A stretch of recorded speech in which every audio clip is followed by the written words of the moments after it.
O mga kabombo, Kinahanglan nga pareho ang oras ang imo pagtulog kag pagbangon kada adlaw agud maset ang imo nga body clock. Kun adlaw, mas maayo nga buksan ang mga kortina agud makasulod ang kasanagon, paglakat-lakat kun aga kag pag-ehersisyo.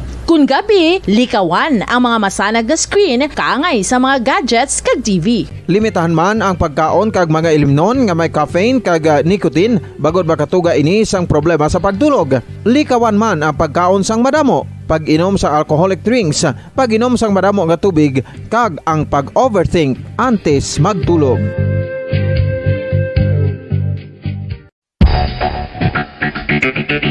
Ang husto nga paggamit sang earphones o kon headphones. Kalabanan sa karon, ilabi na sa mga pamatanon ang masaming nga nagagamit sang earphones o kon headphones sa tion sang nagausar sang gadgets. Apang, ano bala kalawig ang aton paggamit sang earphones kag headphones? Nakahibalo bala kamo mga kabombo nga ang tuman kalawig nga paggamit sini ang makatugas ang ear noise o kon acoustic trauma? May pila naman ka tips nga makabulig agud mahalungan naton ang aton dulunggan kag pamatinan. Dapat nga ipabilin nga yara lang sa 60% ang volume sang aton nga mga earphones o kon headphones. Likawan nga masobra sa 4 tub 5 ka oras ang tayuyon nga paggamit sang earphones o kon headphones. Magtala na sang 15 minutos nga break matapos ang 1 ka oras sagud nga makapahuway ang aton palamatinan. Masami nga tinuan ang earphones o kon headphones kag mas maayo nga gamiton ang duha ka earpiece sang aton nga mga earphones.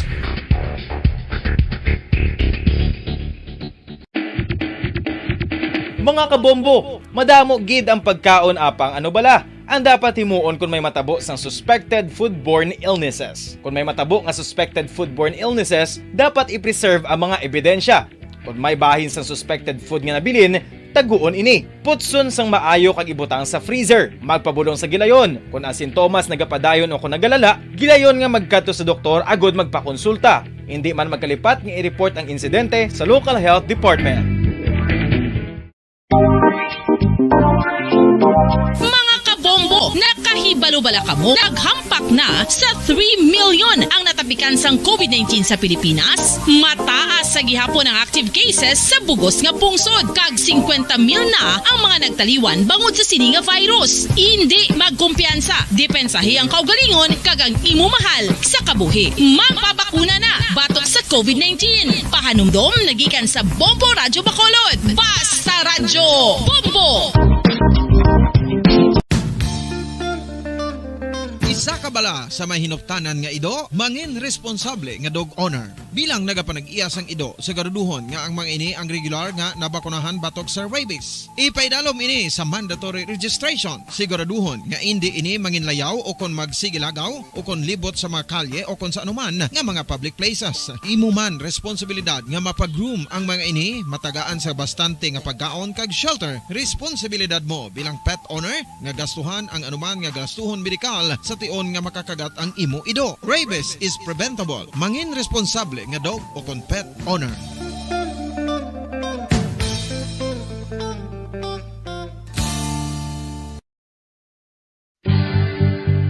Oral disease, nagapadayon nga seryoso nga public health problem sa Pilipinas. Ang prevalence sang dental caries sa mga permanent teeth ang nagapabilin nga mataas sa 90% throughout the years. About 92.4% sa mga Filipinos ang may tooth decay, kag 78% ang may gum disease o kon periodontal diseases, santo sa report nagikan sa DOH. Bisan pa nga ini ang preventable o kung matapna, ini nga balatian ang nagapikto sa halos kada Filipino at one point or another sa iya nga pagpangabuhi. Ang pag-practice sang good oral kag dental hygiene kaangay lang sa paghalong kag pagtatap mo sa imo kaugalingon. Nagatap na ini sang bad breath, tooth decay, gum disease, resulta ang healthy nga baba. Ang healthy nga baba o kon mouth, maayo nga indicator nga maayo man ang imo lawas. Gani halungan gid ang aton nga dental health.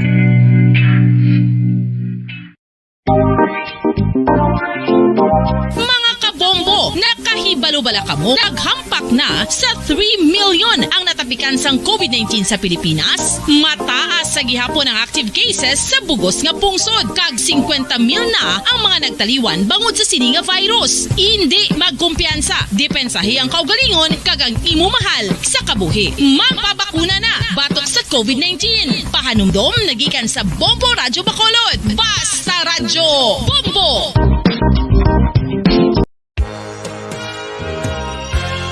Yari na ang isa sa nakapabaylo kag nakabaton sang brand new radio set with AM and FM band kag 1,000 pesos cash. Nagikan sa Bombo Radyo Bacolod. Ko si Anisito Delicano, taga Libertad Extension, Bacolod City. Nagbabaylo ko sang radyo nga ginatag sapon sang Action Radio kay nagaungot sa ilalang estasyon. Hindi ko kapamati sang iyasang bumbo, mga lapit naman sa katuig ni nga ginatag nila sakon. Amo na mo lang ni ang imo nga mamatian ang Action Radio lang. Amo ini nga radyo ang ginapangatag nila. Gindala ko di sa bumbo kay pabayluan ko sang iyasang bumbo nga radyo nga wala sa ungot sa isa lang ka estasyon. Kag manami kay bag-o, kag wala guba, may suga pa. Kag ang 1,000 nga ginatag sang bumbo, napasalamat gid ko kay may nagbakal na kusudan. Sing una ga vendors ko ti kay ginkakasama kami sa Libertad, di way nakukan sa balay na lang ang akon bata ang mga nagasuporta sa akon. Eh bakal ko bulong ko may ano ko may apo ko kag taas akon sugar. Ga pasalamat gid ko sa Bombo Radio sang ginatag nila nga 1,000 kag ang radyo. Salamat gid. Basta Radyo Bombo number 1. Saan o ikaw ulihi nga nag-ilis ang sponge nga ginagamit mo sa paghugas sa mga kitchen utensils? Ang kitchen sponge mga kabombo, ang mas mahigko pa sa toilet. In fact, ginpahayag sang microbiologists nga ang mga butang nga ginagamit naton sa pagtilo sa mga dishes ang pinakahigko nga bagay sa balay. Sa isa ka pagtuon nga na-publish sa journal nga Scientific Reports, ang spongy bacterial colonies ang mas delikado sa aton ikaayong lawas. Bangod sini, ginarekomendar sa mga researchers nga dapat islan ang sponge kada simana. Ang kitchen ang lugar sa aton balay kung sa diin nagasugod ang mga new bacteria. Bangod sa human traffic kag food preparation. Bangod ang sponge ang masami nga warm, mabasa kag matrace ang old food. Ini ang ideal nga breeding ground para sa bacteria. Suno sa pagtuon, maayong idea nga tinluan ang sponge kada tapos gamit. Apang ginasuggest sa mga researchers nga regular nga islan ang kitchen sponge. Ang kitchen ang lugar sa aton balay kung sa diin nagasugod ang mga new bacteria. Bangod sa human traffic kag food preparation. Bangod ang sponge ang masami nga warm, mabasa, kag may trace ang old food. Ini ang ideal nga breeding ground sa para sa bacteria. Suno sa pagtuon, maayong idea nga tinluan ang sponge kada tapos gamit. Apang ginasuggest sa mga researchers nga regular nga islan ang kitchen sponge. Mga kabombo, madamo gid ang pagkaon apang ano bala. Ang dapat himuon kung may matabo sang suspected foodborne illnesses. Kung may matabo nga suspected foodborne illnesses, dapat i-preserve ang mga ebidensya. Kung may bahin sang suspected food nga nabilin, taguon ini. Putson sang maayo kag ibutang sa freezer. Magpabulong sa gilayon. Kung ang sintomas nagapadayon o kung nagalala, gilayon nga magkadto sa doktor agud magpakonsulta. Hindi man magkalipat nga i-report ang insidente sa local health department. Mga pamaagi para mangin matinlo kag safe ang aton mga pagkaon. Ipabilin nga matinlo ang palibot. Isiparar ang hilaw sa naluto ng mga pagkaon. Lutuon sang maayo ang mga pagkaon nga dapat lutuon. Taguon ang mga pagkaon sa safe nga temperature. Depende sa kinahanglan sang klase sang pagkaon. Maggamit sang safe nga tubig kag raw materials.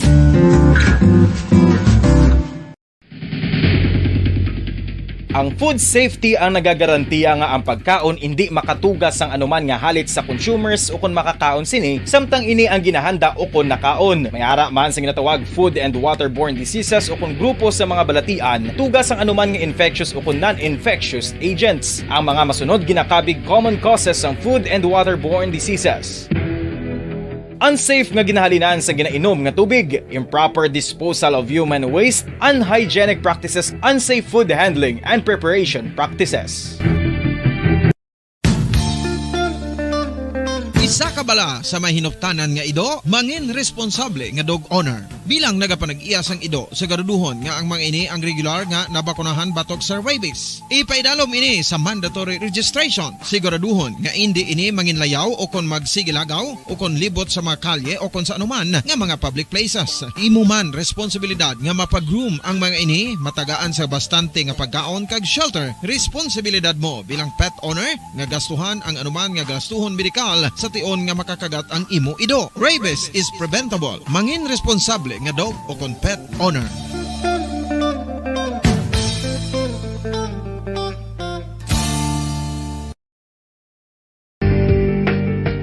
Kinahanglan mo bala nga mag-recharge? Hindi mo na kinahanglan nga magsalig pa sa caffeine. Bangod ang pag-power nap ang makapaboost sang memorya, cognitive skills, creativity, kag energy level. Ang power nap o kon cat nap ang pagtulog sang malipot nga oras kag may tinutuyo nga i-revitalize ang isa ka persona. Masami ini nga nagadugay sang 15 to 20 ka minutos ginahimo kun udto o kun hapon. Santo sa pagtuon, mas mangin alerto ang isa ka persona kung maka-power nap ini. Nagapabuhin man ini sang stress kag nagapa-improve sang cognitive functioning. Isa ini kapamaagi agud nga ma-refresh ang utok sang tawo kung ginakapoy. Magluwas diri, nagapanubo man ini sa risgo sang heart disease.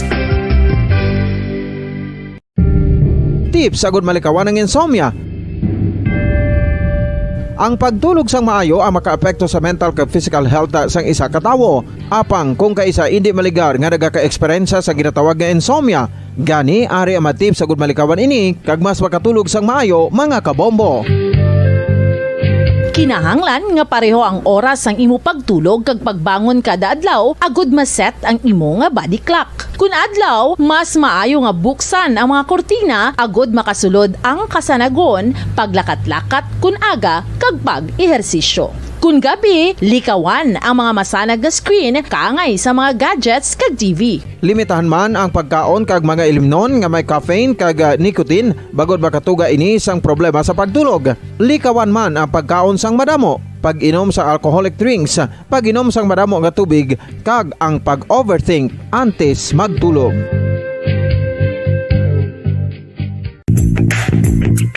Sa karon nga may ginapangatubang nga pandemic, importante nga halungan kitang ikayong lawas. Apang hindi lang physical health ang dapat hatagan sa pagtamuda, bangod importante man ang mental health. Paano bala halungan ang aton nga mental health? 5 dekada nang nagtatanggol sa mga mamamayan. Patuloy na nagsasaliksik at mabilis maghatid ng mga balitang siksik at malaman. Patuloy na nangunguna sa mga issue, drama, promo at serbisyo publiko. Ito ang Bombo Radyo Bacolod, ang pambansang radyo ng Pilipinas. Basta Radio Bombo! Bombo Radyo Bacolod. Basta Radio Bombo! Oras ang Bombo Radyo Bacolod, Philippine Standard Time, 49 minutos na kaligad stock na alas 5 sa hapon.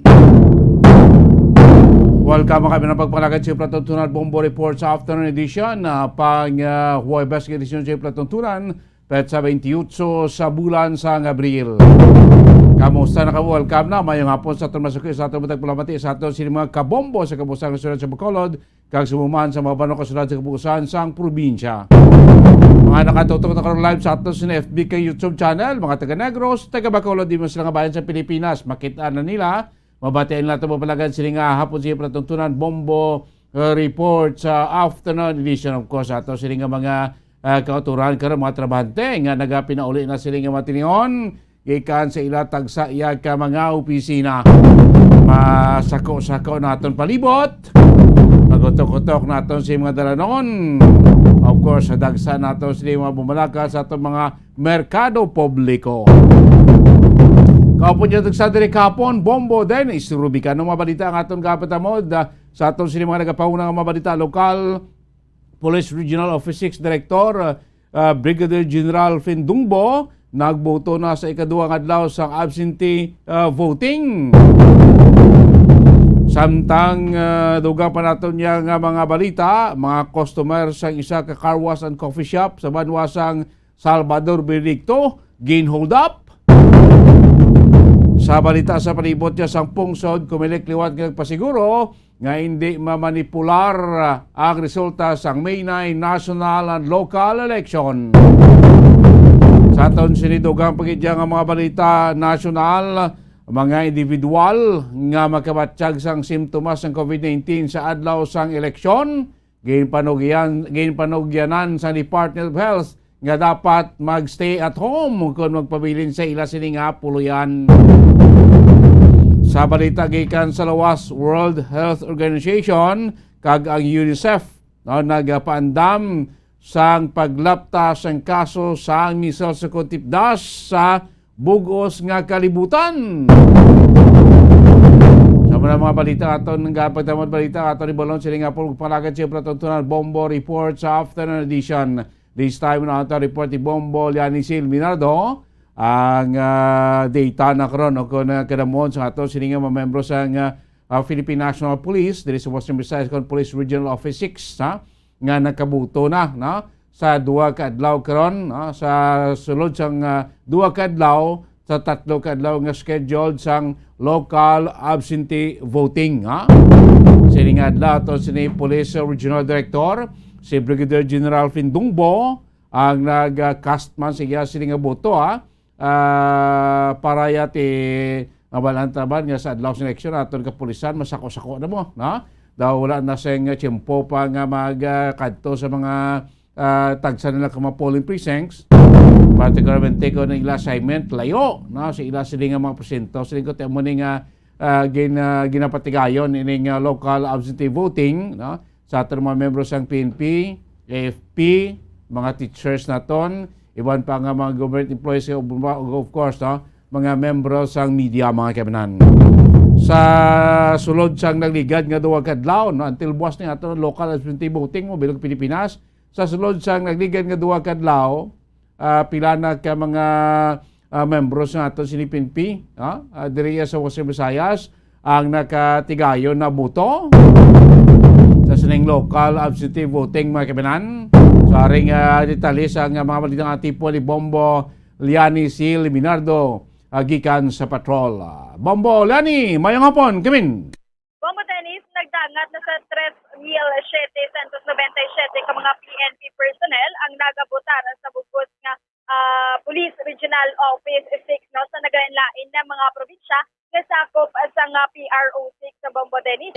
Sa datos nga hatag diri sa aton sa nga PRO6 kung sa diin asang tinalikdan kagapon nga adlaw which is amo ang first day sa nga local absentee voting nga Bombo Dennis sa province sa nga Aklan Police Provincial Office mayara 155 sa mga PNP personnel as of April 27 kag subong nga adlaw is mayara man 155 ka PNP personnel ang nagparticipate sa lab.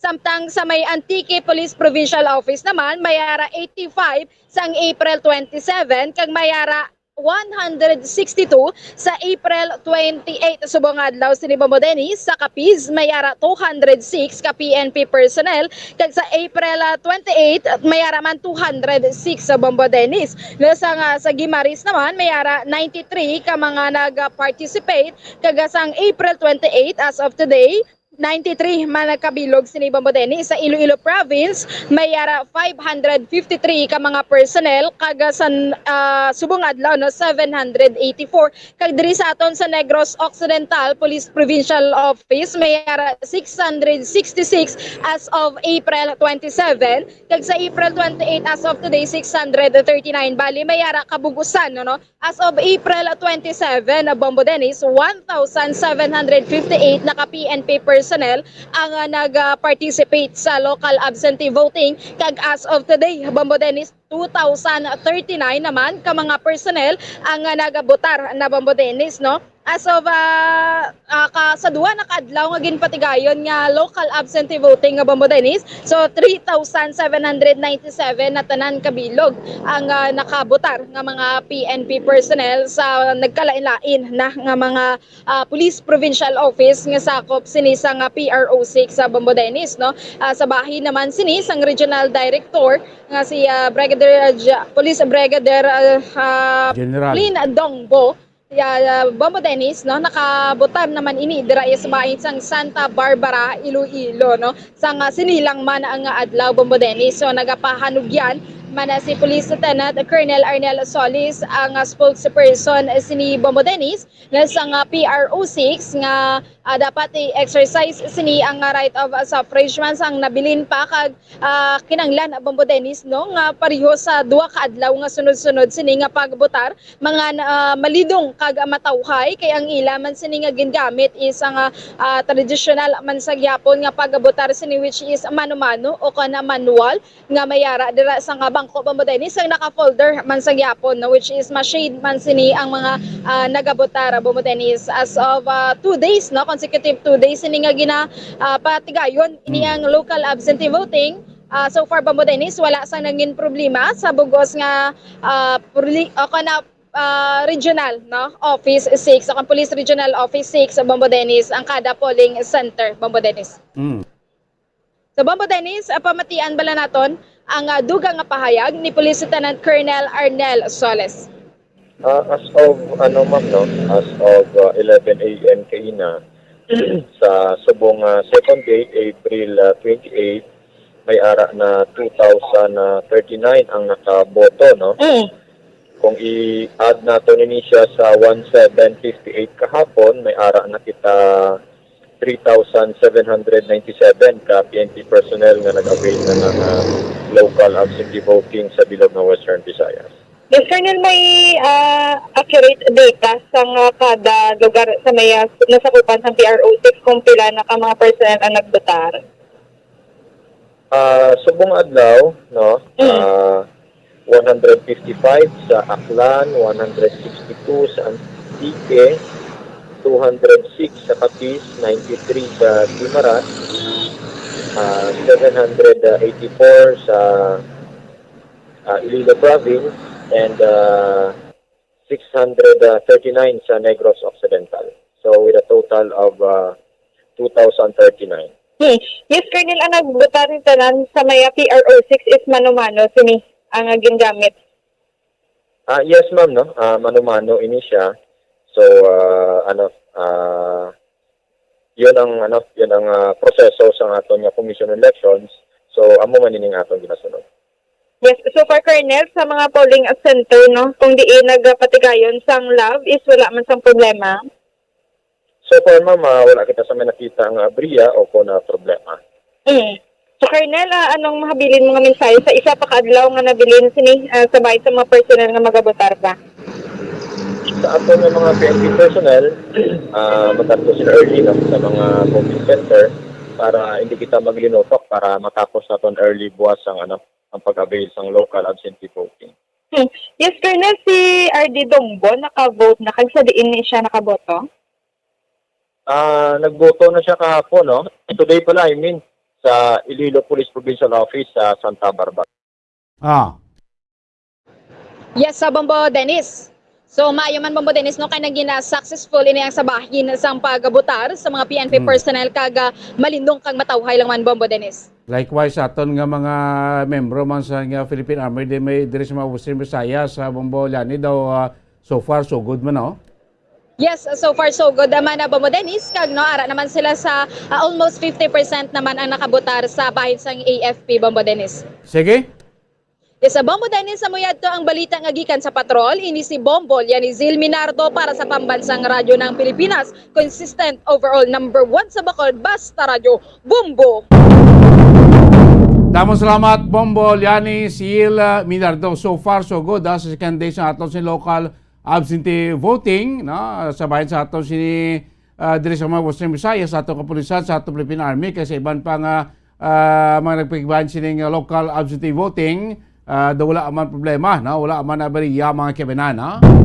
Of course, nationwide no? So far, wala man sa mga report ng mga untoward incidents nga nagaluntad no? Sa second day sa ato ni local absentee voting mga kebenan.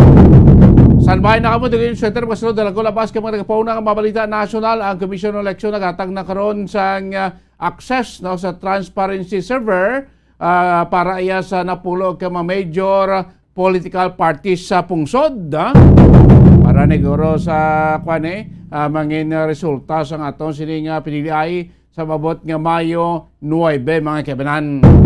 Samtang pa siguro man sa Comelec nga madayongid ko ng May 9 na national local election sa Persin Katalagman sang ginareport nga posible pagsaka sang kaso sang COVID-19. Aray News Center sa atong Bombo Network News. News Center, come in! PP Golden Dome for Best Radio Newscast Metro Manila goes to Bombo News, DWSM, Star FM, Bombo Radio. At ngayon, ang inyong tagapagbalita. Magandang gabi, Pilipinas. Anumang oras sa buong mundo, narito ang Bombo Network News Evening Edition. Araw ngayon ng Huwebes, Abril 28, 2022 sa ulo ng ating mga balita. Ang controversial na self-confessed drug lord Kerwin Espinosa binawi na umano ang lahat ng aligasyon laban kay Secretary Leila de Lima sa isyu ng droga. Samantala, ang COMELEC naman at KBP formal na rin nilagdan kaninang hapon ang kasunduan sa pagdaraos ng presidential interviews. Pinayuhan ang mga presidentiables na samantalahin ang huling hirit para mas makilala pa ng mga botante, lalo na ang mga undecided. Samantala, COVID Omicron sub-variant sinasabing 2.5 times transmissible kumpara sa original Omicron variant. Samantala, ang Department of Labor at Department of Migrant Workers abay nagkontrahan sa issue ng deployment ban ng mga OFW sa Saudi. Sa Secretary Bello naman giit na natili pa rin daw ang ban. At sa ating international news, ang produktong petrolyo at kalakalan ginawang sandata ng Russia laban sa Europe. Sa sports balita naman, basketball sensation na si Kai Soto umani ng pagbati sa hangad nito na masama na ang kanyang pangalan sa NBA draft sa darating naman na Hunyo. Mga kabombo kay Star Nation, kami po ang maghatid ng mga balita. Ko po si Bongbel Maracol. At ako naman si Bombo Jane Buna. At ngayon sa detalye ng ating mga balita. Samantala mga kabombo kay Star Nation, binawi na ng controversial na tinaguriang self-confessed drug lord na si Kerwin Espinosa ang lahat ng kanyang aligasyon. Laban naman kay Senator Leila de Lima na kasalukuyang nakakulong pa rin ngayon sa PNP Custodial Center doon sa Campo Crame sa Quezon City. Ginawa ni Kerwin Espinosa ang pagbawi sa pamamagitan ng kanyang counter affidavit, subscribe and sworn before. Dito po naman sa Department of Justice, kanina lamang yan sa pamamagitan ng kanyang abogado na si Attorney Raymond Palad. Magugunita na inakusahan ni Kerwin si Leila de Lima na noon ang siyang Justice Secretary ng DOJ na sangkot umano sa illegal drug trade sa loob mismo ng New Bilibid Prisons o kaya naman ay NBP. Mahigpit naman itinanggi ng NOI Secretary Leila de Lima na sabing aligasyon at sinabing mali ang nakuhang impormasyon ng Pangulong Rodrigo Duterte.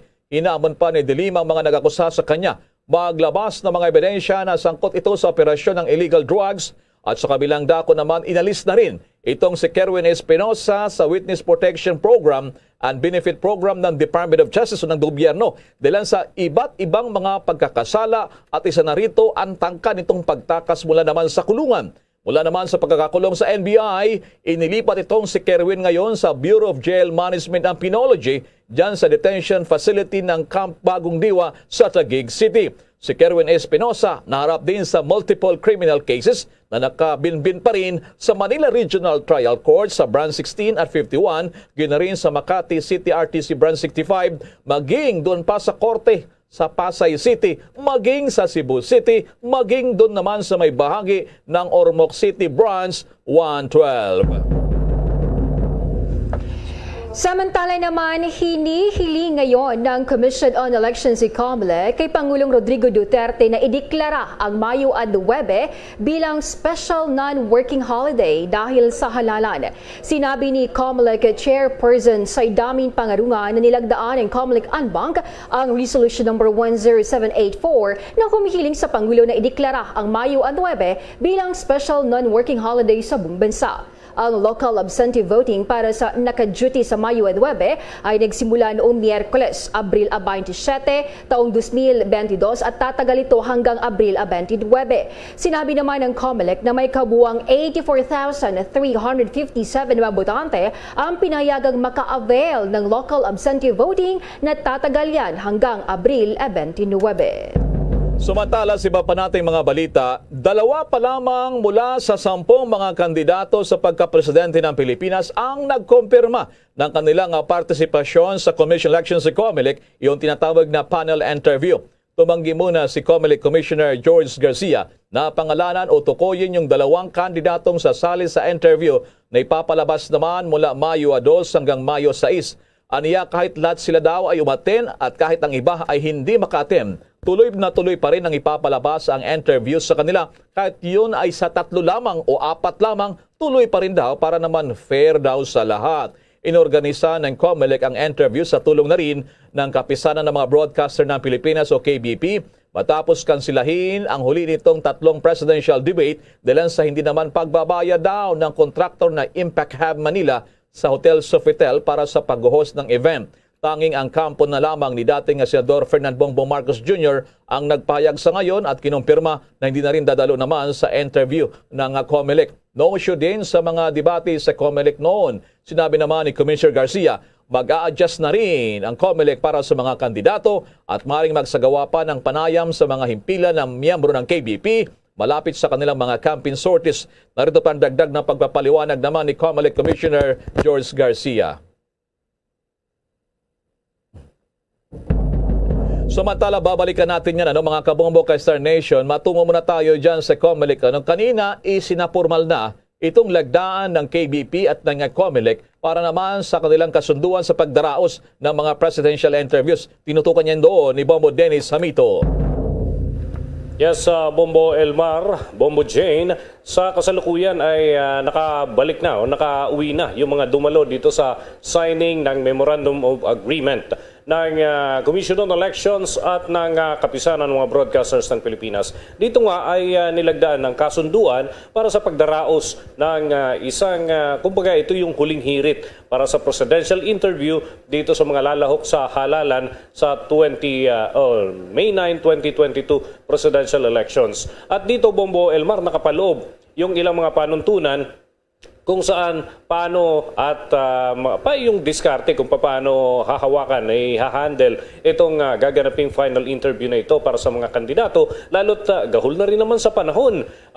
Buwan na ng Mayo, may sasagawa ito at wala nang pagkakataon para mai-advance pa ng konti bago yung pagpasok ng buwan ng Mayo para magkaroon sana ng mas mahabang panahon pa yung mga kababayan natin na mapagnilay-nilayan kung ano mga sasabihin ng mga kandidato. Dahil nga ito ay naiurong na ito na bunsod nung issue dyan sa Malaking Kutel kung saan idarao sana ang final debate naman na pangasiwaan nitong Vote Pilipinas. Nagkaroon kasi ng problema doon sa bayarin at ngayon ay isang usapin yan na hindi pa rin nare-resolba hanggang sa mga panahong ito.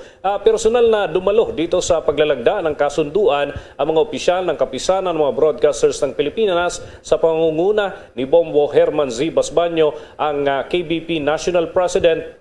Gayon din yung iba pang mga opisyal galing sa iba't ibang network. At kumatawa naman sa COMELEC ang mga commissioners at mismong chairman ng Commission on Elections, si Chairman Saidamin Pangarungan. At sabi nga ni KBP National President Bombo Herman Basbanyo, dapat samantalahin ito ng mga kandidato dahil isang pagkakataon na maririnig na sila nationwide. Mas malawak ang sakop kaysa dun sa hopping na ginagawa ng ilan dun sa mga TV at radio stations. Ito, kumbaga, saklaw na. Mas maraming mararating ang kanilang mga ilalahad ng mga impormasyon sa kanilang plataforma di gobyerno. Narito ang bahagi ng pahayag ni KBP National President Bombo Herman Z. Basbanyo.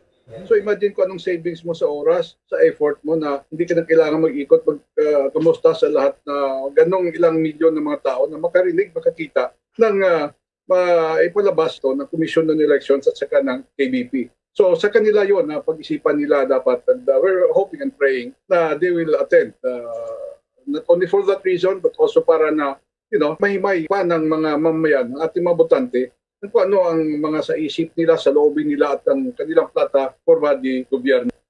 Yan ang tinig ni KBP National President Bombo Herman Basbanyo. At dito, Bombo Elmar, nakumpirma nga, kagaya ng binabanggit mo kanina, may dalawa na presidential candidate na nagkumpirma. Tinaasahan nila sa loob ng linggong ito, may iba pang mga maglalahad din ng kanilang saloobin hinggil dyan. Although may mga nagsasabi na totally ay hindi na sila magpa-participate. Pero sabi ng KBP, siguro kawalan ito para doon sa mga hindi magpa-participate dahil ito ay hindi naman kailangan bayaran. Ito'y libre na serbisyo na inihahatid ng KBP at ng COMELEC. Kaya pagkakataon sana para sa mga kandidato at syempre para na rin sa mga botante, higit pang makilala yung kanilang mga susuportahan.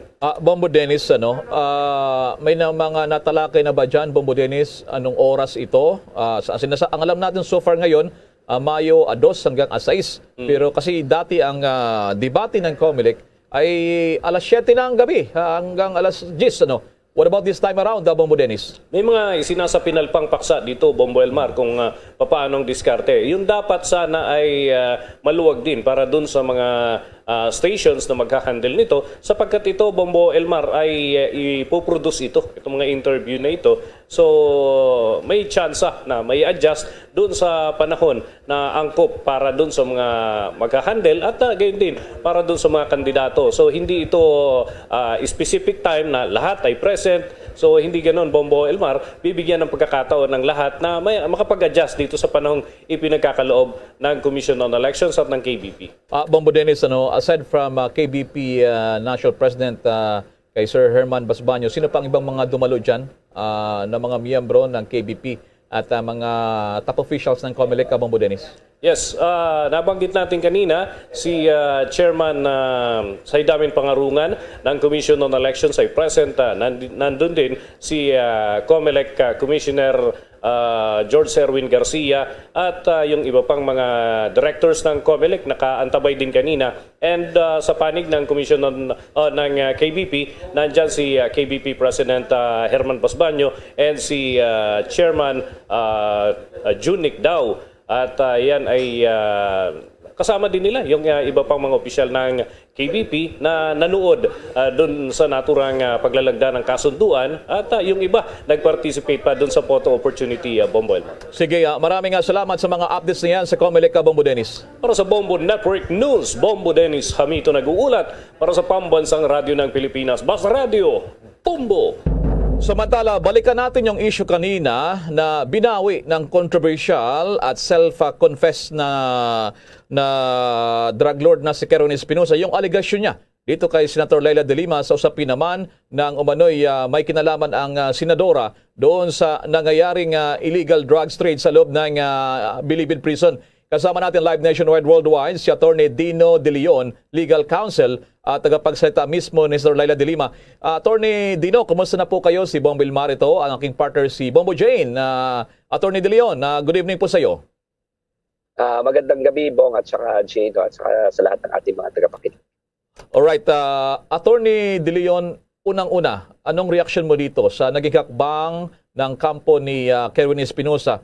Doon daw sa Department of Justice, doon nagpirmahan sila para naman sa pagbawi doon sa testimonya nitong si Kerwin. How's that, Attorney Dino? Well, kitang-kita simula pa naman sa nung pinapersecute pa lang si Senator Leila de Lima na nag-uumpisa pa lamang ito. Nung kanilang ginigipit si Senator Leila de Lima kasi siya lang naman ang tumindig upang humadlang sa murderous regime ni Rodrigo Duterte.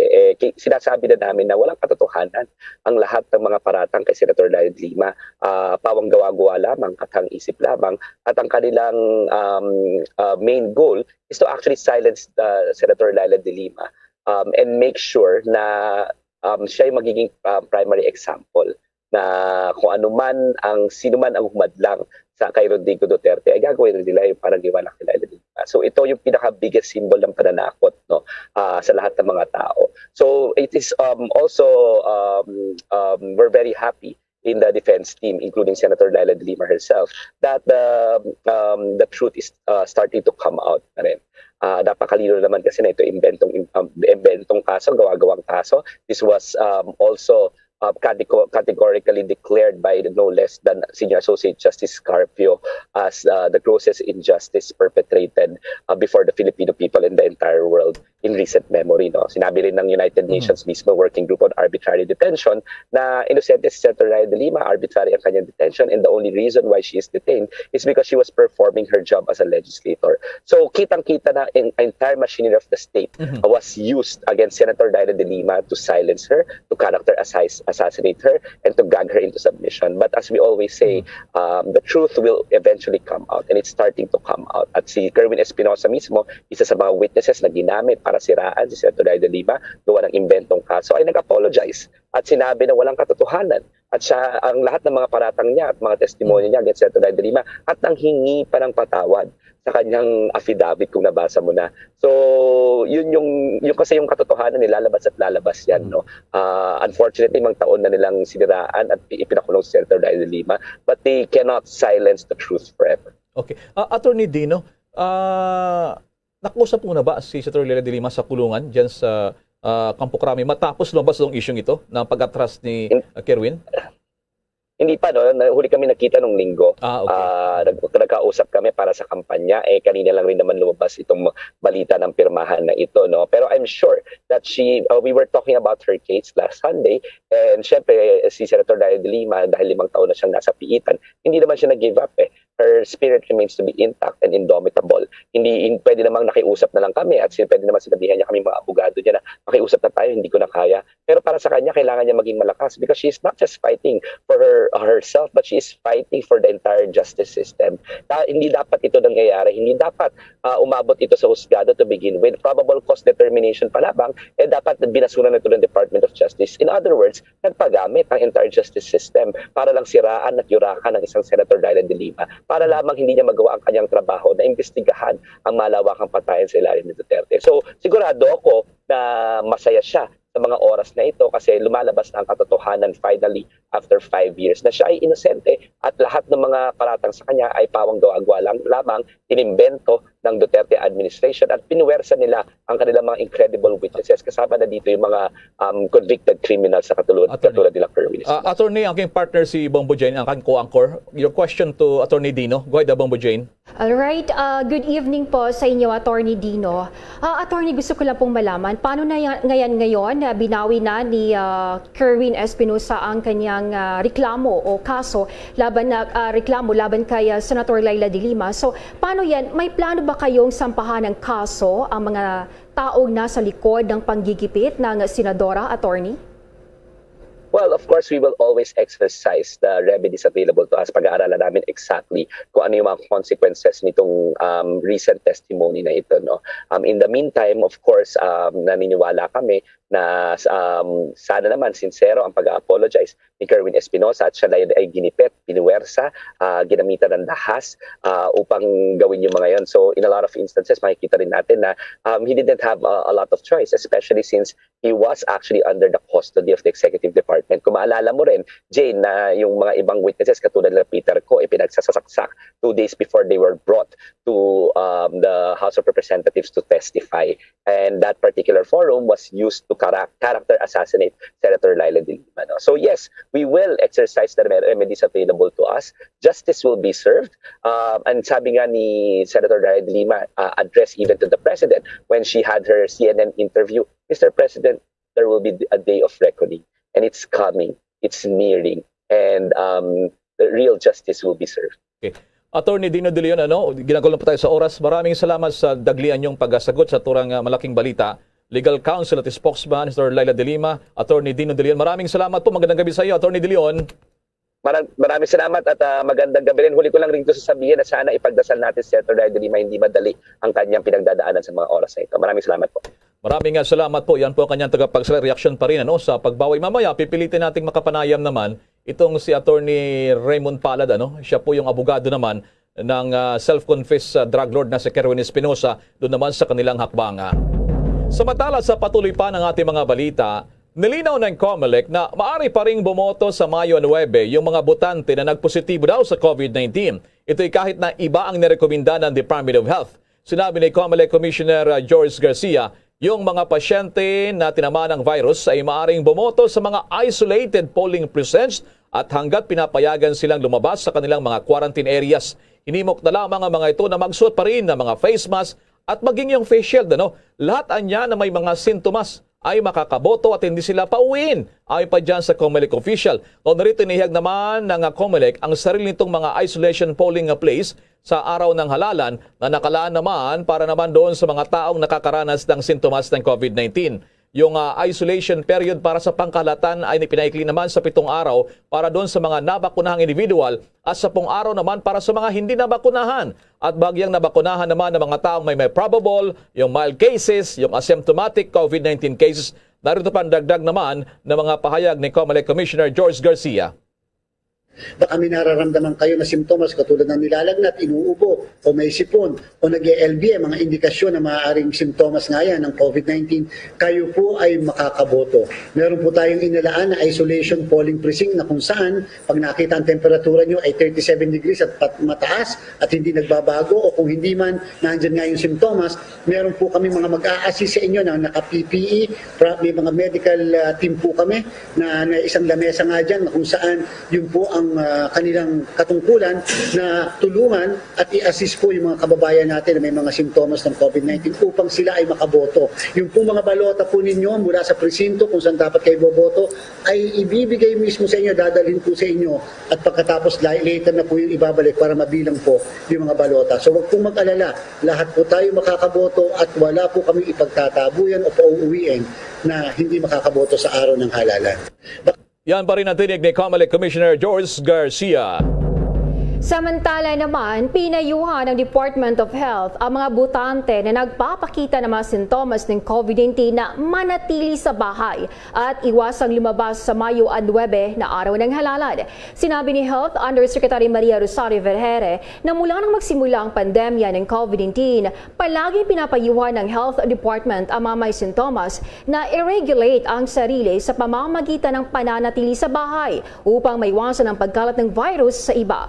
Binigyang din pa niya ang kooperasyon ng mga tao sa usaping ito dahil magkakaroon ng siksikan sa mga polling precinct sa araw ng halalan. Nauna nang pinaalalahanan ni Pangulong Rodrigo Duterte ang mga botante na sumunod sa minimum public health standards sa mga lugar ng butuan sa araw ng halalan upang maiwasan ang panibagong pag-atake naman ng COVID-19 surge sa bansa. Isinasaalang-alang ang magkahiwalay na babala ng Department of Health at Octa Research sa posibleng pagtaas ng COVID-19 infections. Samantala naman sa ibang balita, iniulat ng Department of Health na yung tinatawag na BA.2.12 Omicron variant ay 2.5 na beses daw mas madaling naililipat kaysa naman original na bersyon ng Omicron na coronavirus variant. Sinabi ng paglilinaw ng Department of Health Undersecretary Maria Rosario Vergere na kasalukuyang kumakalat ang variant na ito ng Omicron sa Estados Unidos. Gayunman, iminungkahi na lamang ng unang pag-aaral na itong BA.2.12 ay nagdudulot ng hindi naman gaanong malubhang sakit kaysa sa original naman na anyo ng Omicron variant. Natuklasan nila ito bate naman sa kanilang karanasan na hindi ito nagdudulot ng matinding impeksyon kumpara naman sa original Omicron variant ng COVID-19. Sa ngayon, hindi pa raw ito inuuri ng WHO, World Health Organization, bilang variant of interest o kaya naman variant of concern. Hindi rin binabawasan ng Department of Health yung posibilidad na may iba pang kaso ng BA.2.12 sa Pilipinas dahil sa mataas na transmissibility nito, itong variant na ito, ay posible ring makaranas muli ang Pilipinas ng mataas na bilang daw ng mga kaso naman ng COVID-19. Inihayagan ni Cybercrime Investigation and Coordinating Center Executive Director Cesar Mancal II na nakuha ng mga hacker na inaresto dahil sa selling victory sa mga kandidato ng darating na halalan ang data ng mga botante. Ayon kay Mancao, sinabi sa kanya ng kanyang mga information technology operatives na ang impormasyon ng mga botante ay kabilang sa data na na-access ng mga hacker. Nang tanungin kung may access sa mga hacker sa data ng humigit kumulang 65 milyong botante sa bansa, Sinabi ni Mancao na iyan ang nakuha ng mga IT operatives. Gayunpaman, mabilis niyang nilinaw na hindi niya nakita ang mga nag-leak na data ng mga botante at kailangan niya itong i-verify muli. Noong Abril 1, sinabi ni Commission on Elections Chairperson Saidamin Pangarungan ng Smartmatic Incorporated ay ang service provider para yan sa 2022 automated elections. Ay nagsabi na ang data leak na nangyari sa system nito ay walang kaugnayan sa mabutuhan ngayong Mayo 9. At noong Abril 24 naman, inaresto ng CICC at the Philippine National Police Anti-Cybercrime Group ang 3 hacker na umano'y nagbebenta ng sure win sa mga kandidato sa entrapment operations sa Imus, Cavite at Santa Rosa, Laguna. Samantala pa rin, kulang-kulang na lamang 2 linggo bago naman ang Mayo 9 elections, nagpaalala pa rin ang presidential aspirant na si Vice President Leni Robredo na kahit anuman ang resulta ng halalan ay dapat ipagpatuloy ng taong bayan ang lumaban para sa tama at kabutihan. Ito ang naging mensahe ni Robredo sa Dasal Bayan Interfaith Gathering na organisa para sa kanya at running mate na si Senator Francis Kiko Pangilinan.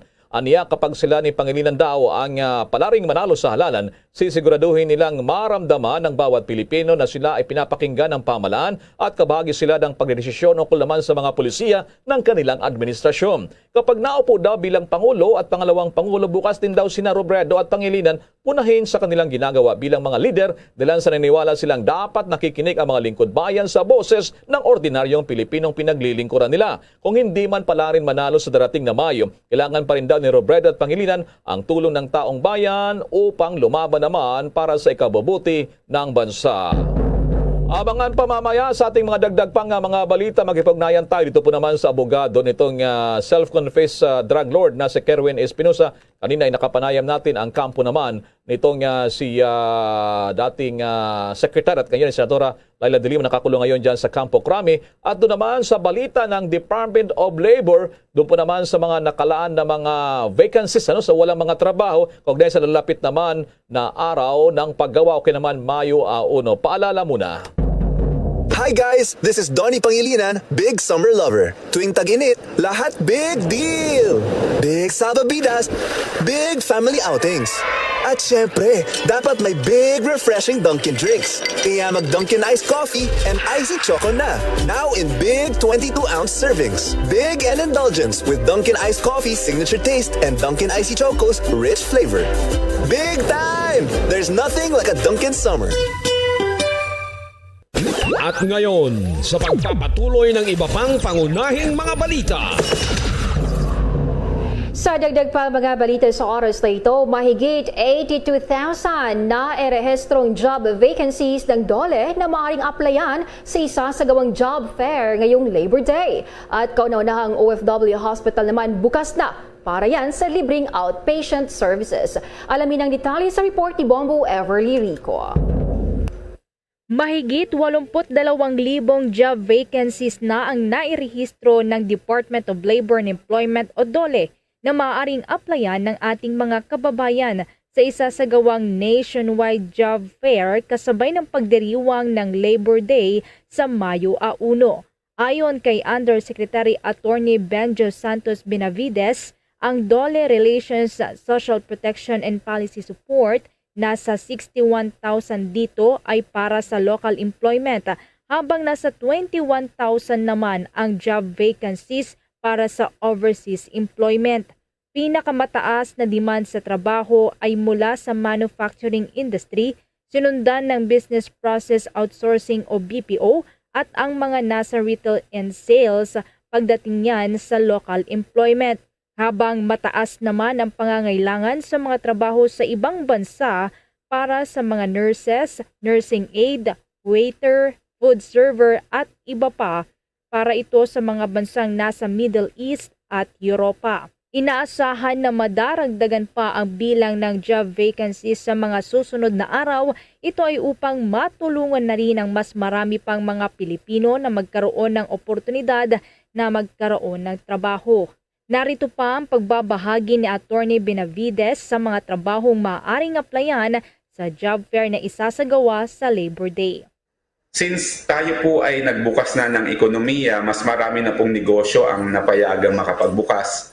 Ang nakapagrehistro pong sektor na pinakamataas po yung demand sa trabaho, yung manufacturing sector. Sinundan po pa rin po ito ng business process outsourcing at yung mga nasa retail and sales. Ito po ay para sa mga position production of operators, yung ating pong mga service representatives, yung mga collection specialist, at mga retail and sales agent. Ito po ay para sa lokal na employee. Pagdating naman po sa mga opportunities abroad, nandyan po yung mga pangangailangan sa mga nurses, nursing aid, waiter at mga food server, mga auditor executive, ganun din po yung mga manggagawa sa construction katulad ng karpentero, foreman at mga welders. Karamihan po nito ay ang pangangailangan sa mga bansang nasa Middle East at sa Europa, katulad po ng Germany, Poland at United Kingdom. Samantala, inihayag naman ni Benavides na bukas para sa lahat ang isasagawang job fair, bakunado man o hindi. Sa ika-120 anibersaryo ng Araw ng Manggagawa o Labor Day sa Mayo 1, nakatuon ito sa temang matatag ng manggagawa, matatag na bansa. Bilang pagpupugay sa ating lahat ng mga manggagawang Pilipino, maghahandog din ang kagawaran ng isang libreng konsyerto sa araw ng Sabado sa Luneta. Mayroon namang 26 na job fair sites na bubuksan sa buong bansa sa mismong Labor Day. Subalit isasagawa ang main event ng Job at Business Fair sa may San Fernando, Pampanga. Magsasagawa din ng NARS Summit kung saan iuulat ang mga accomplishments ng binuong NARS Task Force sa ilalim ng Duterte administration.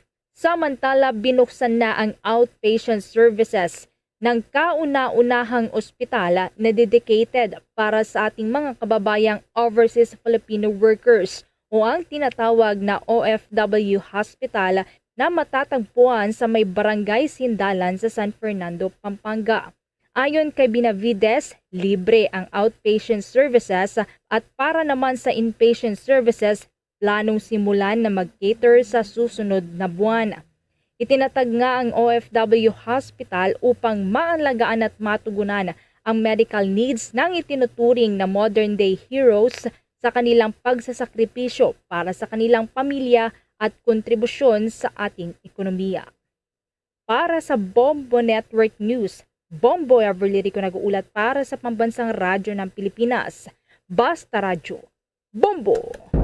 Samantala sa ibang balita naman, matapos ang makasaysayang pagpasa ng napakaraming mga abogado sa pamagitan lamang ito ng makasaysayan din, first time din after 2 years, ano naman kaya ngayon ang mangyari sa kanila? Paano din sila manunumpa? Ito ba'y online o ibang mga hakbang?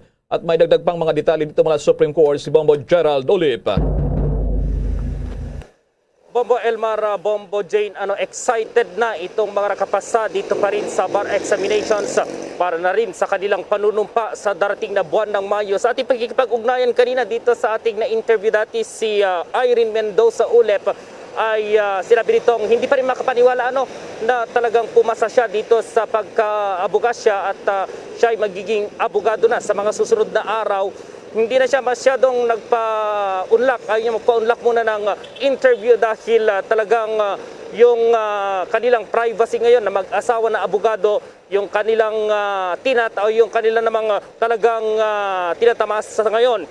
At itinakda na ng Korte Suprema sa Mayo 2 itong oath-taking, yung panunumpa ng mga bagong abogado sa isang malaking mall dyan sa Pasay City. Sa abiso nga ng Office of the VAR Confidant, gaganapin itong oath-taking 1:00 ng hapon. Limitado lamang itong mga seremonya sa mga manunumpa, mga mahistrado ng Supreme Court, examiners, law school deans, ilang opisyal ng Supreme Court at mga organizers. Itong panauhin ng inductees ay maaring panoorin itong oath-taking sa SMX Convention kung saan ipapalabas itong live feed ng seremonya. May live broadcast din ng panunumpa sa official YouTube channel ng Supreme Court, itong Public Information Office. Kinakailangan na naman ng magpresenta ng negatibong RT-PCR test itong mga unvaccinated attendees habang vaccination card itong dapat ipresenta ng mga bakunado na. Ngayong taon nga, yung makasaysayan, ito yung pinakamaraming pumasa sa kasaysayan ng bar examinations na umabot sa 8,241. Ito ay may kabuang mga examinees ngayong taon, 11,402, katumbas yan ng 72.28%. Si Nabi ni Justice Marvic Leonen na itong mga nakakuha ng 75% o higit pa na score sa naturang pagsusulit, itong nasa 72.28%. 761 itong nakakuha ng grado na 85 hanggang 90%. Katumbas siya ng 9.23 ng mga bar examinees. May 14 naman na nakakuha ng mahigit 90% na grado na kumakatawan sa 0.17% lamang ng nakubuha ng mga bar examination, nagdaang bar examination. So kakaiba talaga itong nagdaang bar examination, ilang buwan lang nalaman na yung resulta at wala rin yung pinakahihintay na top 10 Bombo Elmar dahil tinanggal na yan dahil lahat naman daw ng mga nakapasa dito sa bar examination ay talagang inire-recognize yan ng Supreme Court at sa tingin nila ay pantay-pantay naman yung mga pumapasa kaya hindi na sila naglabas ng top 10. Yan din yung bago ngayon Bombo Elmar, maliban doon sa issue ng digital na examination at 2 linggo lang isinagawa imbes na 4 na linggo at isinagawa din sa buwan ng Pebrero at Marso imbes na sa buwan ng Nobyembre, Bombo Elmar. In other words, Bombo Gerald, so face-to-face ngayon ang o-taking ng mga bagong abogado. Alala ko nung taong 2020, inabutan kasi ng lockdown, idinaan sa virtual Bombo Gerald. So ngayon, payag na tala na magkaroon ng face-to-face dyan naman sa isang malaking mall, Bombo Gerald? Oh, actually yung malaking mall kasi na yan medyo maluwag talaga kasi yun yung pinakamalaking mall. Ventilation dito maganda sa Southeast Asia Maganda yung ventilation, Bombo Elmar, at kasyang-kasya itong mga mag-oath taking. Kung maalala nga, last 2020 Bombo Elmar, virtual lang kahit naka-shorts ito. Mga nanumpa noon pwede kasi half body lang naman yung ipapakita. Pero ngayon, bumalik na sa dati Bombo Elmar, dyan nila ulit makikita itong ating mga bar examinees dati na pumasa na abogado na physically present dito sa venue. Pero yun nga lang Bombo Elmar, nagpaabiso na rin yung Supreme Court kanina na talagang para maiwasan yung spread ng COVID-19, maging yung mga media, Bombo Elmar, hindi na papayagan doon sa paligid ng naturang mall at idadaan na lamang sa pamamagitan ng virtual. Diyan na lang manonood itong ating mga kababayan, Bombo Elmar, dito pa rin sa bar examination ngayong taon, Bombo Elmar. Sige, maraming salamat, Bombo Gerald. At live mula pa rin dito sa lungsod ng Maynila, Bombo Gerald Biulet para sa Pambansang Radyo ng Pilipinas, Basta Radio, Bombo! Samantala sa patuloy pa ng ating mga balita, kinontra ni Labor Secretary Silvestre Bello III yung utos na inisyu ng Department of Migrant Workers si Secretary Abdullah Mamao na pagtatanggal na sa deployment ban ng mga overseas Filipino workers patungo ng Saudi Arabia. Nalinaw ngayon na Secretary Bello, huwag daw dapat paniwalaan ang lumabas na issue na meron ng lifting sa suspension ng deployment ng mga bagong na-hire na mga OFW patungo ng Saudi. Paliwanag pa ng kalihim, ang Department of Migrant Workers ay hindi naman daw nabubuo pa. Maaari lamang daw mabuo ang bagong departamento kung meron ng IRR. Ito po yung implementing rules and regulations. Git pa ni Secretary Bello, ang kalihim din daw ng Department of Migrant Workers ay hindi pa raw po pwede magpalabas ng mga bagong direktiba sa publiko. Una na ring nilinaw ni Deputy o ni Executive Secretary Salvador Vidaldea na ang isinumite sa Malacanang na rekomendasyon ni Secretary Mamao hindi pa nila maaring paboran hanggat hindi pa nabubuo daw ang kanilang mga plano kaya naman ang bagong departamento sa Pilipinas. Sa iba pang mga balita, inilabas ng Philippine Statistics Authority ang listahan ng mga rehiyon sa buong bansa na nakabawi na sa ekonomiya sa taong 2021 mula sa naranasang COVID-19 pandemic noong taong 2020. Base pa sa data ng kagawaran, nasa 17 rehiyon ang naka-recover na kinabibilangan ng Region 4A o Calabar Zone, kung saan naitala nito ang pinakamabilis na paglago ng ekonomiya sa 7.6% noong nakaraang taon. Mula yan sa sa negative 10.5% noong 2020. Sinundan ito ng Bangsamoro Autonomous Region in Muslim Mindanao at Cordillera Administrative Region na parehong lumago ng 7.5%. Mula yan sa 1.9% at negative 7.7%. Ang iba pang rehiyon kung saan nakapagtala ng antas na 5.7% noong 2021 ay ang Central Luzon na mula sa 7.4%. At ang Caraga naman 72% mula sa negative 7.2%. Northern Mindanao 6.3% mula sa negative 5.2%. Ang Eastern Visayas 6% mula sa negative 7.6%. Western Visayas 5.9% mula sa negative 9.7%. Ang Davao Region 5.9% mula sa negative 7.6% at Zamboanga Peninsula naman sa 5.7% mula sa negative 5.2%. Sa services sector naman sa 2021, ang NCR ang may pinakamalaking bahagi sa 42.4% ang naitala nito. Sinundan ng Calabarzon sa 10.7% at Central Luzon sa 8.3%. Sa bahagi naman ng bawat reyon sa sektor ng industriya, ang Calabarzon ang may lion's share sa 25.1%, sinundan ng NCR sa 19.6% at Central Luzon sa 15.4%. Para naman sa agriculture, forestry and fishing, ang Central Luzon ang may pinakamalaking naitala 13.5%, kasunod ang Northern Mindanao na 10.5%, Western Visayas 9.6%. Samantala tumaas naman ang household spending noong 2021 para sa lahat ng rehiyon kung saan ang Caraga ay nakapagtala ng pinakamataas na rate na paglago sa 10.6%. Sinundan nito ng Eastern Visayas 10.2%, Cagayan Valley 9% at Cars 8%. Sa usapin naman ng government spending, lahat ng rehiyon ay nakapagtala ng positibong paglago noong 2021 kung saan ang BARM ang nangunguna yan sa mga rehiyon na nakapagtala ng 12.6%, sinundan ng Cagayan Valley 11.6%, Central Luzon 8.9%, NCR 7.7%. Ang real per capita GDP naman, isang sukatan ng kabuang pang-ekonomiyang output sa bilang ng mga tao kung saan ang CAR ay nangunguna sa mga rehiyon ng ekonomiya na may 6.6% per capita growth rate. Sinundan ito ng Caraga 6.1%, Central Luzon at Calabarzon na may TIG 5.7%. That news was brought to you by Dunkin', pasalubong ng bayan. Samantala naman sa ibang balita, tumataas daw yung mga lumalabag daw sa mga minimum public health standards at medyo nababahala raw dito ang ating mga otoridad. May nakuha namang impormasyon si Bombo Analay Soberano. Nagpahayag ng pagkabahala si Interior and Local Government Secretary Eduardo Año hinggil sa pagtaas ngayon ng bilang ng mga lumalabag sa minimum public health standards. Ayon kay Secretary Año, sa maikling panahon lamang mula April 15 hanggang April 24, malaki ang itinaas ng mga naitalang paglabag sa health protocols. Gaya na lamang sa hindi pagsuot ng face mask mula sa datos na 28,622 violators, umakyat na ito ngayon sa 84,969. Sa mass gathering, mula sa 13 violators, sumampa na ito ngayon sa 724. Sa physical distancing naman, mula sa 3,002, pumalo na sa 9,057. Sa kabuuan, nasa 84,969 ang mga naitalang lumabag sa minimum public health standard. Sa nasabing bilang, 20,266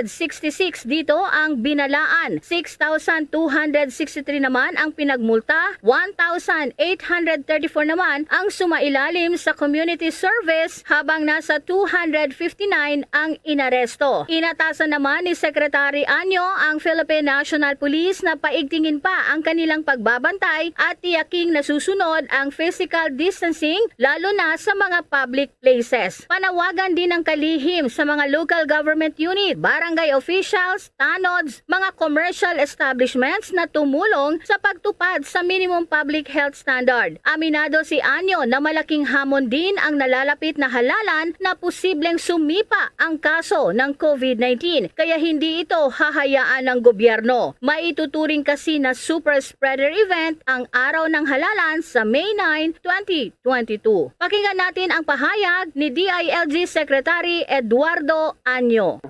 6-digit numbers.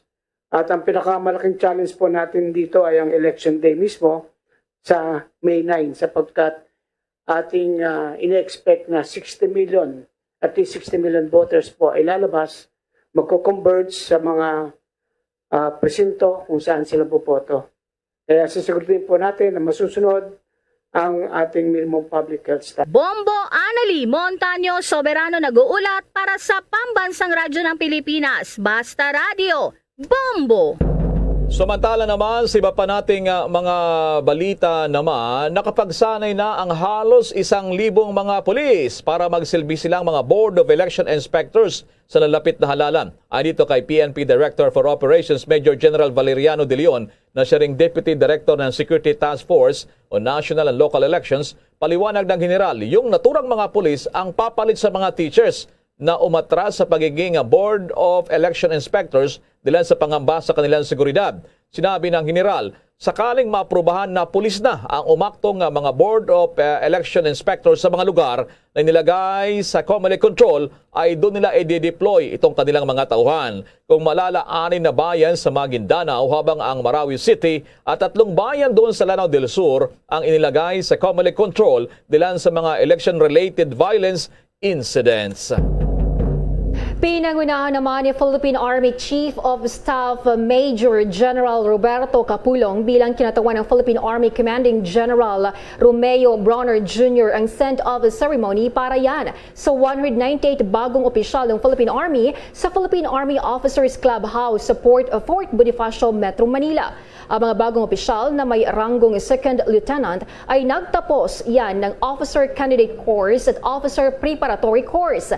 Kabilang sa mga bagong opisyal ang mga profesional sa larangan ng edukasyon, criminology, accountancy, psychology, gayon din ang mga honor graduates, board passers at civil service professionals.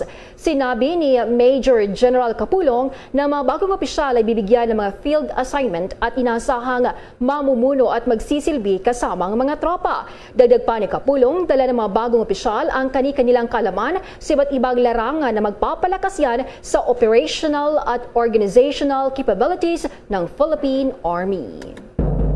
Mamaya, may update tayo dyan po naman sa nangyari naman barilan ng mga hold-upper at kung saan nga ay may mga napatay dyan at may mga sugatan din maging itong mga hold-upper. Pero bago yan, samantala maki-update muna tayo sa sunog na bumulabog naman sa lugar dyan sa lungsod ng Makati. At may follow-up pa rito si Bombo Jovino Galang.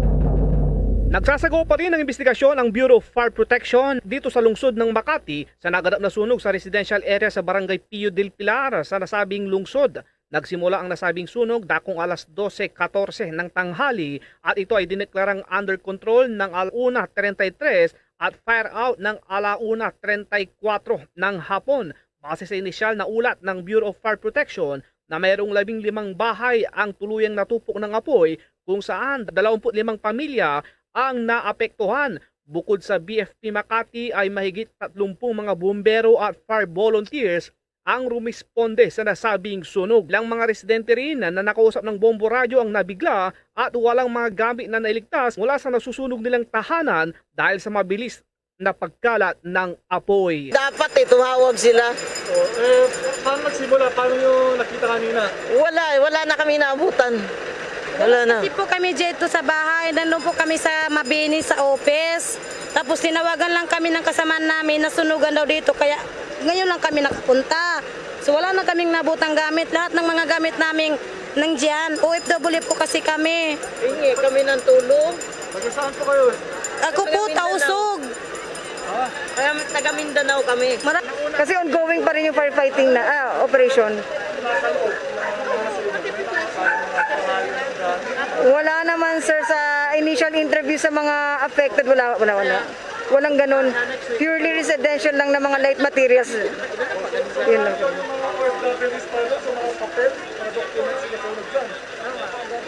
Hindi pa namin masagot, sir eh. Nag-uulat para sa Pambansang Radyo ng Pilipinas, Bombo Juvino Galang, Basta Radyo, Bombo! Samantala, ihabol lamang natin ito, no, yung malaking issue nga dito na pag-atras na ng controversial na si Kerwin Espinosa. Kasama natin tong si Attorney Raymond Palad. Siya yung sumama doon sa Department of Justice. Ano? Si Attorney Raymond Palad, kasama niyo si Bombo Elmar, kasama ko yung partner si Bombo Jane. Kumusta na po kayo, Attorney Raymond? Si Bombo Elmar ito. Good evening po sa inyo. Good evening po sa inyo lahat at sa mga nakikinig sa inyo po, sa mga nanonood. Okay yan. Nakikita na namin kayo. At least humabol po kayo. Ito, Attorney, paano dumating sa punto, umatras ang inyong kliyente, itong controversial na si Kerwin Espinosa, yung kanyang alleged dito, sa pagkakaugnay sa umano'y illegal drug trade ni Senator Leila de Lima doon sa Bilibid Prison. Paano dumating sa punto na yan, Attorney Palad, sir?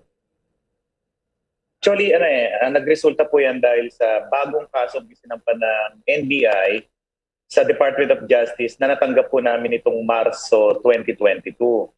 And dahil nga may bagong demanda, kailangan po namin mag-submit ng counter affidavit na naka-schedule po noong April 4, pero kanina lang po officially na i-file sa DOJ around 1:15 p.m. po.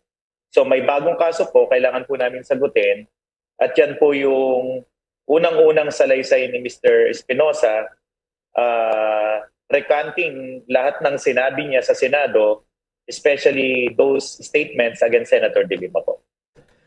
Bakit pala nung una nag-akusa si Kerwin, Mr. Espinosa, kay Senator Leila de Lima? Bakit po? At bakit nagbago siya? Meron ba siyang, pinilit ba siya noon, that time, Attorney Palad, sir? Yung Senate hearing po nangyari po yung 2016. I think 3 weeks after the death ng kanyang father doon sa loob sa kulungan po. Kung maalala niyo po yung nangyaring pagkamatay. 3 weeks after the death ng father po niya, doon po siya nag-testify sa Senado. And according to him, may mga pressure, mga threats sa buhay niya, sa buhay ng pamilya niya. That is why he was forced to tell stories katulad ng mga sinabi niya sa Senado. Now, because of that confession sa Senado, nilagay siya sa witness protection program, hoping na gagamitin siya as a witness for the government. Pero hindi naman po siya ginagamit as a witness. On the contrary, tuloy-tuloy po yung pagsasampa ng kaso sa kanya. Ang huling-huli nga po, ito yung natanggap namin nitong Marso, na panibagong kaso na naman laban kay Kerwin at sa mga relatives niya. So, nag-decide po siya na gano'n naman pala, hindi naman po ginagamit. Imagine, state witness ka pero hindi ka naman ginagamit as a state witness. Ang condition po kasi ng state witness, gagamitin kang witness ng gobyerno laban sa isang akusado at ang kapalit po nun, pag-urong ng demanda laban sa iyo. Hindi ho nangyari yan. Mula noong 2017-18, tuloy-tuloy po yung kaso isinasampa. Hindi ho niya na-appreciate yung pagiging state witness niya. Yun ang ibig ko po niyang sabihin. Nako, so ganun pala. Si Bombo Jane, may paglilinaw ka kay Attorney Palad. Go ahead, Bombo Jane. Attorney, muli magandang gabi po sa inyo. Attorney, hindi may pagkaila na may mga nag-question po ng timing ng pagbawi ng salaysay ni Kerwin Espinosa laban kay Senator Leila de Lima. Wala po bang issue sa politika dito, Attorney? Kasi po ganito kung wala po yung kaso na isinampa, wala po yung counter affidavit na yan. Siguro nagdugtong-dugtong lang yung timing. Number one, tinanggal po siya noong February ng NBI. I-request ng NBI sa DOJ na tanggalin siya sa Witness Protection Program. Number two, tinanggal siya sa custody ng NBI. Number three, kinasuhan siya ng panibago. So with or without politics, makikita mo yung point na ayaw na ang feeling ko ni Kerwin nagamit lang siya. And siguro this time sabi niya, ang daming nakakasuhan dahil sa confession ko sa Senado, this is the right time para itama niya yung pagkakamali niya. Kaya nag-submit siya ng counter affidavit. Kung wala kami natanggap na counter affidavit na yan, na complaint, wala naman yung counter affidavit na yan. So nagkataon lang na malapit sa election, pero in reality, April 4 po, naka-ready na yung counter na yan. Dahil doon sa may bagong demanda na tinanggap namin po. Yes. Okay, Attorney, wala na pa kung may tatanong. Ginagol na po tayo sa oras. At maraming salamat. Humabol po, at least may paglilinaw po kayo. Attorney Raymond Palad, lawyer po ni Mr. Kevin Espinosa. Good evening po sa inyo, Attorney Palad. Good evening po. Thank you po. Thank you. Thank you din po. Okay. Thank you po. Samantala, mga kabobo kay Sir Nation, bago tayo magtapos, ihabol ko lamang yung follow-up natin dyan sa nangyaring barilan sa May Kalinga. At nasa linya na ngayon ang Bombo Radio Tugigaraw. Anong follow-up dito? Bombo Marvin, go ahead. Anong impormasyon mo dyan? Yes, go ahead. Okay. Hold-uppers, o natukoy na ang pagkakakilanlan ng 3 sa 5 hold-uppers na sangkot sa transaksyon ng illegal na marijuana sa lalawigan o sa probinsya ng Kalinga matapos na makipagbarilan sa mga pulis. Kinilala ang mga ito batay sa mga nakuhang ID sa kanila kung saan sila ay sina Ian Sulutin, Jose Zulueta at Joel Fajardo, pawang mga taga Mexico, Pampanga, at nakalagay ito sa kanilang mga ID na nakuha at sila ay nakilala din na miyembro ng Anti-Organized Crime and Corruption Intelligence Unit. Dead on the spot ang dalawa, habang dead on arrival naman sa pagamutan ng 3 matapos na sila ay magsamo ng ilang tama ng barila sa kanilang katawan. Kaugnay nito ay sinabi naman ni Police Lieutenant Colonel Dinulong Tombali, hepe ng PNP Tabuk City, na bago pa ang kanilang paglalabanan ay nakapag-ugnayan muna ng kanilang alas 4 ng madaling araw ang Task Force Limbas at ng Regional Special Operations Group, kung saan ay nakita ang nasabing grupo ng robbery hold-up gang sa nasabing lalawigan na kumikilos sa Region 2, 3 at sa Region 4, at ito ay mga sangkot nga sa transaksyon o transportasyon ng marijuana. Dahil dito ay agad namang nagsagawa ng surveillance intelligence operation o ng surveillance operation ang Intel operatives ng PNP Tabuk City sa pakikipagtulungan pa rin yan ng Philippine Drug Enforcement Agency. Kanina ngang alas 9:30 ng umaga, habang nagsasagawa ng checkpoint ang operating unit sa Barangay Bulo, isang kotse gray at black ang pinaharurot ng driver at tinangkang sagasaan ang mga operatiba at pinaputukan pa sila ng mga baril. Hinabol sila ng mga pulis sakay ng kanilang patrol at nakarating sila sa Barangay Malalaw, kung saan ay nagkaroon pa sila ng palitan ng putok ng baril. Nakuha sa mga sasakyan ng mga nasabing sospek ang 20 marijuana bricks, kung saan ay kabilang pa sa mga nakumpiska ang isang granada at 4 na baril na ginamit nila sa pakikipaglaban. Sa ngayon, Bombo Elmar, ay nasa isang puninarya na ang mga labi ng nasabing mga suspect. How's that, Bombo Elmer? Sige, Bombo Angelo, maraming salamat sa mga updates na yan. Ingat kayo dyan, Bombo Radio Tugigaraw, Bombo Angelo. Okay, maraming salamat, Bombo Elmar, at yan ang ating update mula pa rin dito sa Bombo Radio Tugigaraw. Bombo Jero Magudayaw para sa pambansang radyo ng Pilipinas, consistent number 1 sa Cagayan, basta radyo, Bombo. Ang pamilya ng biktima na ginilitan naman ang leeg, formal na nagsampa ng kaso kontra sa sospek. May detalye ang Star FM Zamboanga. Labis pa rin nagdadalamhati ang pamilya ng mga sospek sa pagkamatay ng padre de pamilya, asawa at 2 menor de edad na anak nito matapos gilitan ang mga leeg nito kamakalan lang sa barangay New Katipunan, Midsalip, Zamboanga del Sur. Ayon kay Police Major Juvek Abella ng Midsalip Police Station, pagkatapos ng kanilang malalim na investigasyon, aasahan ngayong araw ang pag-file ng formal ng kaso sa sospek. Isa umano sa lumabas na resulta sa investigasyon ang dahilan ng madugong pagpatay sa mga sospek ang land conflict, usapin kontra lupa, na kung saan ang padre de pamilya na kinilala si Lolifer Zamora Udarbe ay nagkaroon ng intensyon na kunin umano ang sinasabi nilang lupa ng kanyang mga ibang pamilya. Ang motibo niya, ma'am, sa investigation namin, ma'am, is land conflict sila, ma'am, kasi magkapamilya lang sila. Yung namatay na lalaki, ma'am, yun ang parang gusto talaga niyang kunin yung share niya, ma'am. Ang pamilya ng biktima, ma'am, yung lone survivor na 1-year-old, sinagip na po ng kaniyang ma'am, yung kapatid ng babae, ma'am, na nasa sa kanya na po. Siya na po ang magpapalaki at magpapaaral daw doon kasi isa lang daw ang anak niya. Dagdag pa rito na kasalukuyan nasa kustodiya ng kapatid ng sospek ang nasagip ng 1 taong gulang na anak ng mag-asawa. Hindi pa rin nahuhuli ang sospek, ngunit patuloy pa rin ang pagsisiyasat sa investigasyon at aasahang malalagot ito sa kaukulang kaso sa korte. At yan ang ulat mula rito sa himpilan ng 93.9 Star FM Zamboanga. Ito Ito si Star DJ Sky, nag-uulat para sa Bombo Network News at Pambansang Radyo ng Pilipinas at #1 radio network in the country. Basta Radio, Bombo! Bombo Foreign Exchange Update. Iniulat ngayon ng Bangko Sentral ng Pilipinas na balikan naman sa pananamlay ang halaga ng piso kontra dolyar. Sa palitan ng isang dolyar ay katumbas yan sa Pilipinas 52 pesos and 26 centavos, Singaporean dollar 37 pesos and 86 centavos, Hong Kong dollar 6 pesos and 66 centavos, habang yung euro 55 pesos and 17 centavos, Saudi Riyal 13 pesos and 93 centavos. The Bombo Foreign Exchange Rate Update is brought to you by Queen City Development Bank. Sa mga oras na ito, samahan niyo po kaming manalangin. Narito ang Oratio Impirata.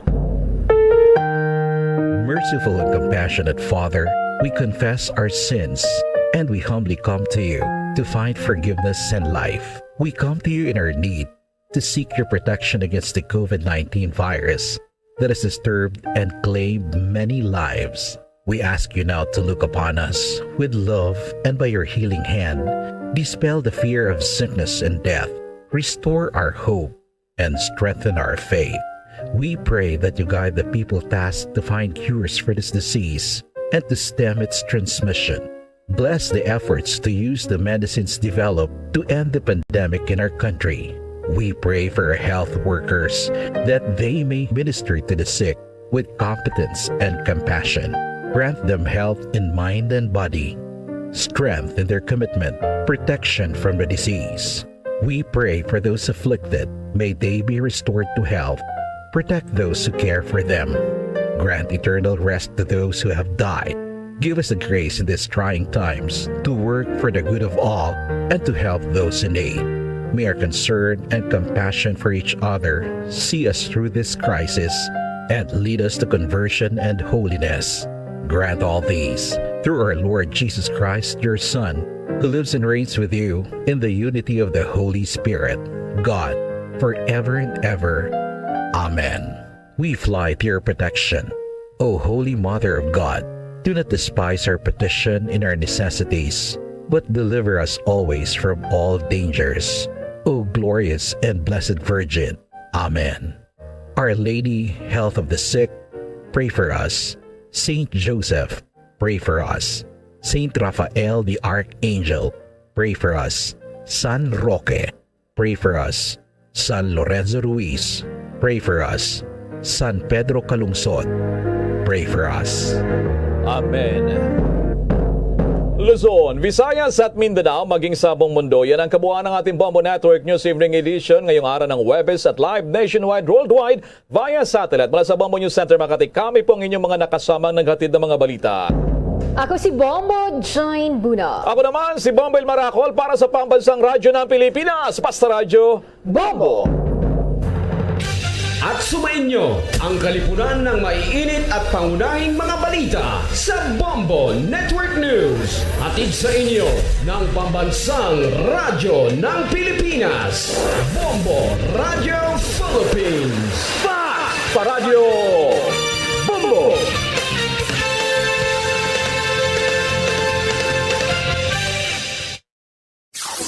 Limang dekada nang nagtataguyod ng katotohanan. 5 dekada nang nagtatanggol sa mga mamamayan. Patuloy na nagsasaliksik at mabilis maghatid ng mga balitang